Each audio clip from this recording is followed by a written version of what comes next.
Hello again, VITA volunteers. In this lesson, we will be discussing the Earned Income Tax Credit, often called the Earned Income Credit, EITC, or EIC. And this is a very important credit for many of our clients, so it's important that we understand how it works. Basic definition is that it's a refundable tax credit for most people who work but do not earn high incomes. And its purpose is to reduce the tax burden on these individuals and families, and to also supplement their wages.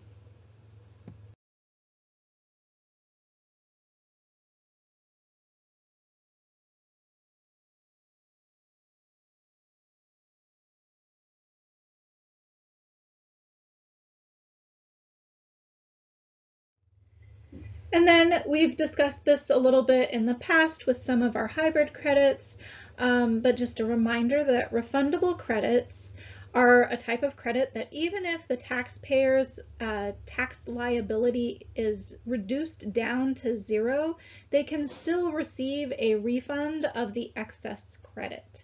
So kind of our steps are the calculated credit, and then we compare that to the tax liability.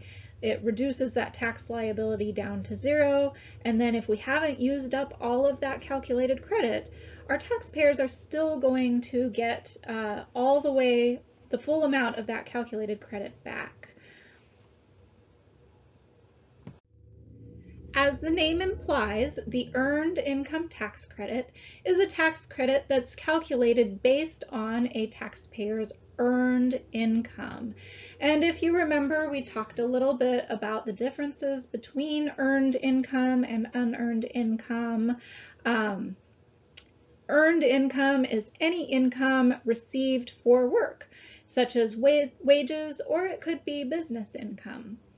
So for purposes of the Earned Income Tax Credit, our earned income items might be wages, salaries, or tips. It could be union strike benefits are also considered earned income. Long-term disability, if the taxpayer is under the minimum retirement age. So if you remember, this is our taxpayer that's getting a 1099-R that ordinarily is for retirement. But if they have a code 3 in box 7, that means it's a disability payment. And if they are under the minimum retirement age as determined by the place that was employing them, then they get to count this as earned income, and it would get reported on line 1 of the 1040. And there's a little checkbox in TaxSlayer on the 1099-R screen that says to move this amount over to line 1 of the 1040. So that is also considered earned income. Net earnings from self-employment. So this is not something necessarily you will see if you are certifying as a basic volunteer, but if you are certifying at the advanced level, then you might be able to see some net earnings from self-employment, and those count as earned income for the Earned Income Tax Credit. Household employee income, non-taxable combat pay, and non-employee compensation. Those are all considered earned income. So let's review what is unearned income. So interest and dividends, we talked about that before. Social Security and railroad retirement benefits are not considered earned income. Pensions and annuities, so this is our 1099-Rs under normal circumstances, so not code 3 in box 7, some other code. Welfare benefits, which we haven't discussed before, are considered unearned income. Veterans benefits are also unearned income and can't be used towards the Earned Income Tax Credit. Alimony and child support, and as we've discussed before, unemployment compensation are not sources of earned income, so those cannot be used towards the Earned Income Tax Credit. And there's another chart of this in our publication 4012, tab I. So, you know, if you are in the moment with a client and you can't remember whether this type of income would be earned or unearned, it's okay, you can always look it up. I should also make a note that TaxSlayer really does these calculations for us. So as long as we are entering income items correctly, TaxSlayer will correctly figure what is earned versus unearned. The biggest one that might get missed is probably going to be that long-term disability. Just making sure that you're catching any code 3s in box 7 on 1099-Rs. But other than that, the reason why we're looking at this is really because sometimes we will have clients that are used to getting a certain amount of earned income tax credit in prior years, and maybe they're not getting that amount this year. And so we need to be able to be prepared to answer questions as to why that might be. So one possible thing that could affect this would be if they had wages in a previous year and unemployment in the current year, then they would be seeing a reduced amount of earned income, which would reduce the amount of their earned income tax credit. And I just wanted to give you an overview of the effects of income on earned income credit. So this is a credit that it gets bigger the more earned income that a client has, and the more children that a client has, the more credit they are entitled to. But after we reach a certain plateau, and as earned income increases and AGI increases, then the amount of the credit starts to taper off. So that's why you see these humps going up and then tapering off. And it's kind of a good idea just to have that, around $60,000 in mind for earned income, because any taxpayers with incomes over that amount are just not going to qualify for the earned income tax credit. So having a rough idea of where these income limits apply is just helpful as a rule of thumb, again, as we might be explaining to our taxpayers why, last year they received a credit and this year they don't receive as much, or they don't receive the credit at all. And as we talked about, TaxSlayer does these calculations for us, but this is where how the earned income tax credit gets calculated. The IRS puts out these tables. Notice that this is not the tax table, it's a different table. But you can see there on the left that there's, kind of an income bracket. And then there are some filing statuses across the top, and inside of those filing statuses it has a number of 0 to 3, and that's how many dependents this taxpayer has. And so that's how the credit is figured, based on the earned income, the filing status, and the number of dependents. In case you see a client with a prior year return, there was a special rule in 2020 and 2021 related to COVID where taxpayers were able to use their earned income from 2019 to figure the credit if that 2019 income was higher. This would be especially helpful for clients who experienced unemployment in 2020 or 2021. But as mentioned before, this was a special rule for those years, so we would not be doing this on 2022 returns. Aside from calculating from earned income, there are some eligibility requirements. This table comes from Publication 4012, Tab I. You can see that there are some rules for all taxpayers to claim this credit. Then there are some rules that are dependent on whether the taxpayers have a qualifying child or not. And last, there are those AGI limitations. Importantly, from Part A, taxpayers and qualifying children must all have Social Security numbers that are valid for employment. They can't be filing as married filing separate, or the taxpayer can't. They must be a U.S. citizen or resident alien all year, and they have to have an investment income below a certain amount. And the taxpayer mustn't be a qualifying child of somebody else. We will talk more about the tests for those with qualifying children in the coming slides, but notably, a qualifying child can only be used for one person to claim EIC. If the taxpayer doesn't have a qualifying child, they must be between the ages of 25 and 65 and lived in the U.S. more than half of the year. And then you will note in Part D that the phase-out AGIs vary depending upon filing status and the number of qualifying children.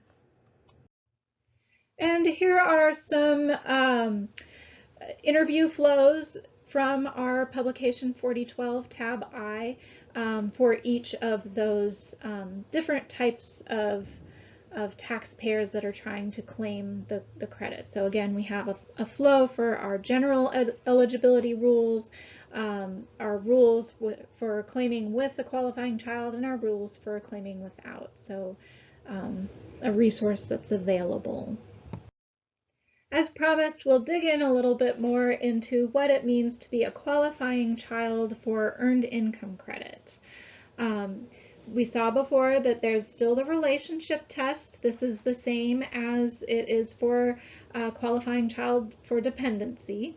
The child needs to be a son, a daughter, a stepchild, foster child. It can be a brother, a sister, a half-sibling, step-sibling, or a descendant of any of them, so nieces and nephews. And the age requirement is the same as for dependency, so younger than the taxpayer and under the age of 19 or under the age of 24 and a full-time student. Residency is similar, but it's a little extra restricted. So the child needs to have lived with the taxpayer over half the year in the United States. So if you remember, for dependency, the child could have lived in Canada or Mexico and still be a dependent. However, for earned income credit, it needs to be residing in the United States. As with dependency, remember, temporary absences don't disqualify the child from being claimed. So the big one for that is college. The support test is not part of qualifying child for EIC, but in addition to, the four major tests there, the child must have a Social Security number in order to qualify for earned income credit. So if we have a family come in and some of the children have ITINs and some have Social Security numbers, then only children with Social Security numbers can be qualifying children towards this credit. The child does not have to be the taxpayer's dependent, so this is something that we think of in cases where parents are divorced or separated, and we have a custodial parent whom the child lives with. And then we also have a non-custodial parent, and according to the divorce decree, that non-custodial parent gets the dependency of that child so that they can claim the child tax credit in maybe alternating years. The important thing to remember is that while that non-custodial parent can claim the child tax credit, the earned income credit stays with the custodial parent. So even if that child is not a dependent on the custodial parent's return in that year, they can still use that child as a qualifying child for earned income credit. And it's really important to note that only one person can claim that child for EIC. So sometimes we have multi-generational homes where a parent could claim the child or a grandparent could claim the child. Only one of them is going to get to claim the child, and only one of them is going to get to use the child for earned income credit. And let's look a little bit more at how that works out in cases of split parents and multi-generational homes. This might look familiar from one of our previous lessons when we were talking about dependents. This is when a qualifying child qualifies for more than one person. And just like with dependency, we run into some tiebreaker rules when you have parents who are maybe separated or divorced, or multi-generational homes. So if we remember, if the parent or the parents filing jointly claim the child and somebody else tries to claim the child, it's the right of the parents to claim their child first. So that counts for the dependency. It also counts for EIC. If it's between two parents, then it goes to the parent who the child lived with longest. Again, in other terms, that would be the custodial parent. If in the off chance the child lived with parents 50-50 for the year, then the dependency and the ability to claim this child for EIC would go to the parent with the highest adjusted gross income. And there are certain situations where no parent can claim the child. Maybe the child didn't live with the parent at all, and the parent wasn't supporting that child. Then it would go to whatever person is that child is living with the highest AGI. And then again, there are cases where a parent may choose not to claim the child, and then it would be the person for whom that child is a qualifying child that has the highest adjusted gross income if it is higher than the parents. And this is often that multi-generational situation where you have a grandchild and the parent and the grandparent all living under the same roof. The grandchild is a qualifying child of both their parent and the grandparent, and perhaps the parent is not making any money, or they are making very low amount of money. Then it might be possible for the grandparent to claim that child if the parent allows the grandparent to do that, and then the grandparent would also be able to claim EIC as long as all other requirements are met. And then we can just look at the flow of the forms. Again, TaxSlayer is going to be calculating the amount of the earned income credit so long as we have done our dependency entries correctly and our earned income entries correctly. Then we don't have to worry so much about the calculation. However, again, sometimes we have taxpayers come in and get a different earned income credit than what they've gotten in the past, and they want to know why. So it's important to be familiar with where these forms are and how they flow onto the return and how they affect EIC. So we have our Schedule EIC, and this is for taxpayers who are claiming the earned income credit based on one or more qualifying children. And so the children would appear here on this Schedule EIC. You can see that here in the top part we have the child's name, child's social security number. So you know, you can look at this form and make sure that all the children are there. Do they all have social security numbers? If they don't, then we're able to explain, oh, well, you know, this one child doesn't have a social security number, they have an ITIN, and unfortunately that doesn't count. So then we also have the EIC worksheet, and this goes through all of those general questions that can qualify or disqualify a taxpayer for claiming the earned income credit. And this and the Schedule EIC you'll pull up when you pull up the PDF preview of the return in TaxSlayer, and usually they're towards the end, so you scroll all the way to the end and you can look and see, you know, what boxes are checked, what boxes are not checked, and that can help you determine if something in the return needs to be changed, a checkbox needs to be checked or something was put in the wrong place, or if we just need to have that conversation with the taxpayer about why they did or did not qualify for the amount that they are getting or expect to get. And here is where the earned income credit flows on to the 1040, onto page 2. As you can see, we're working our way down page 2.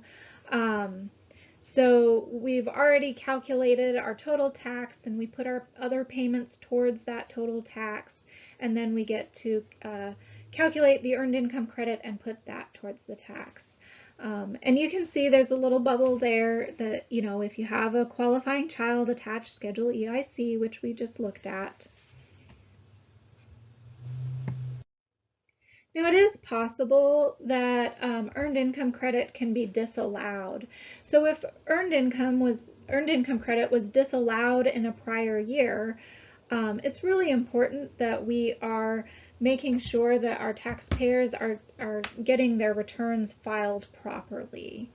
And there's a question about this on our intake form, Form 13614C, down in Part 5 under Life Events. Question 4 is, did you have earned income credit, child tax credit, or the American Opportunity Credit disallowed in a prior year? And if yes, for which tax year? Now, a lot of times our clients will come in and they will mark unsure, or they will leave this blank. Sometimes they'll mark yes, but they weren't sure what it meant. So it's important to discuss this with the taxpayer, and if they aren't sure, let them know that they would have received a letter from the IRS with either an adjusted amount for the earned income credit or a letter saying that it was disallowed, and they would have had to pay some of that credit back. So this is not something that that happens and somebody just forgets about it under normal circumstances. It's a big enough event that that they are going to remember what happened. So for our taxpayers that are like unsure and they're worried about doing the wrong thing, you can assure them that if this had happened, they would remember it. They would have gotten that letter from the IRS and they would have had to pay back some of the credit or all of it. If indeed they had EIC disallowed in that prior year, then Form 8862 is a form that can be filled out to help them begin to claim the credit again. But if the disallowance was due to a reckless or an intentional disregard of the rules, so this is not like a math error or a clerical error, the taxpayer is not going to be able to fill this form out and begin claiming the credit again for 2 tax years after the disallowance. And if this disallowance was due to fraud, they will not be able to claim the credit for the next 10 tax years. So there's more information about this and about how to enter this into TaxSlayer in Publication 4012 Tab I. It's not a very common occurrence in my experience anyway, but if it does come up, you can look in your Publication 4012 and it will help guide you through getting everything entered correctly.